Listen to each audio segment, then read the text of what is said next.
In December 1984, in a small village in northern India, Sumitra, a young woman, gave birth to her first child with her husband.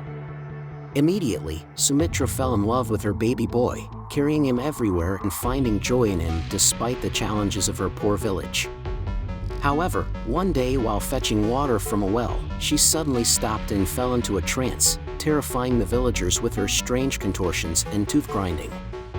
These trances would continue, occurring more frequently and lasting longer, leaving Sumitra and her family puzzled and afraid. Even the local medicine man could not identify the cause of her affliction. He couldn't figure out what was wrong with her besides suggesting that maybe it was caused by a curse or evil spirit. Sumitra's family was desperate for answers and help, but they didn't have many resources or options. One day, a group of aid workers came to the village to provide medical care and resources to the people there. Sumitra's family saw this as an opportunity to get help for Sumitra and her strange spells. They brought her to the aid workers, who recognized her symptoms as a possible case of epilepsy. The aid workers explained to Sumitra's family that epilepsy was a neurological disorder that could cause seizures and other symptoms, and that it was not caused by a curse or evil spirit. They also told them that there were treatments available that could help manage Sumitra's symptoms. Sumitra was hesitant to believe this diagnosis, as she had always been told that her symptoms were caused by something supernatural. However, her family convinced her to give the treatments a try, and she began taking medication to manage her seizures. Over time, the medication proved to be effective in reducing the frequency and severity of Sumitra's seizures. She was able to resume her normal activities and care for her young son without fear of falling into a trance or having a seizure. Sumitra was grateful to the aid workers for their help and for providing her with a new understanding of her condition.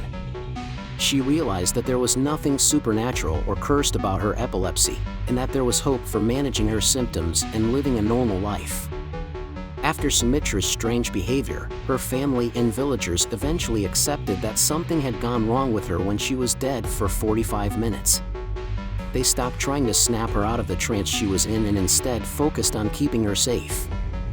3 months after her revival, on October 20th, 1985, a woman named Shiva Dutta arrived in the village. She was looking for a woman named Sumitra who had written to her and begged her to come and take her away from the village. Shiva Dutta recognized Sumitra immediately, even though she was wearing her sari in a different way and seemed to be in a trance. Shiva Dutta approached Sumitra and spoke to her. Sumitra suddenly snapped out of her trance and began speaking to Shiva Dutta in a different voice, claiming that she was her aunt, who had died many years before. Sumitra's family and the villagers were shocked to see that Sumitra was suddenly back to her old self. Shiva Dutta took Sumitra with her, and they left the village together.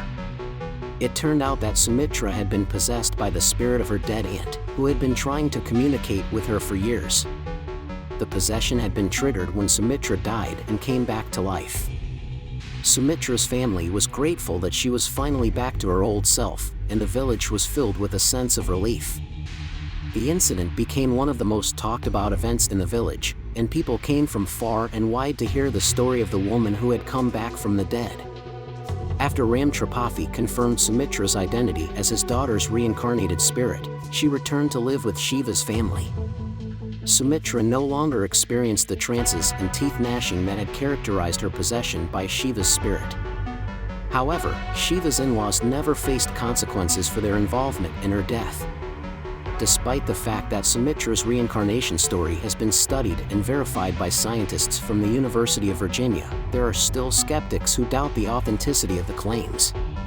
Nevertheless, Sumitra's story is one of the most fascinating cases of alleged reincarnation in modern times. It provides an intriguing glimpse into the complexities of the human mind, the mysterious workings of the universe, and the eternal question of what happens to us after we die.